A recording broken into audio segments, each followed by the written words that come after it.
சிங்கிள்ஸ்க்கும் சரி பிரேக்கப் ஆனவங்களுக்கும் சரி இந்த சாங்ஸ் எல்லாமே ரொம்பவே ரேட்டடாக இருக்கும். இந்த வீடியோவில் டாப் 5 சூப் சாங்ஸ் தான் பார்க்க போகிறோம். நம்ம லிஸ்ட்டில் 5th பொசிஷனில் இருக்கிறது வாடி புள்ள வாடி.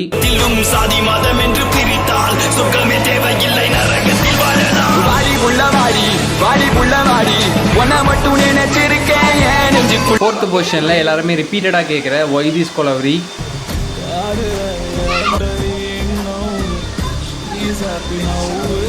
3rd பொசிஷனில் நம்ம ஹாரிஸ் மாம்ஸ் போட்ட அவ என்ன என்ன தேடி வந்த சாங். அவ என்ன என்ன தேடி வந்த அஞ்சல அவனத்தை பார்த்து செவக்கும் செவக்கும் வெத்தல. நம்பர் 2ல இருக்கிறது காதல் ஏன் காதல் சாங் தான். நம்பர் 1 பார்க்கறதுக்கு முன்னாடி மறக்காம சப்ஸ்கிரைப் பண்ணிக்கோங்க. அன்டவுட்டட்லி நம்பர் 1ல இருக்கிறது பீப் சாங் தான். இந்த பாட்டு கேட்கறதுக்கு மட்டும் இல்லாம ரொம்பவே மோட்டிவேஷனாகவும் இருக்கும்.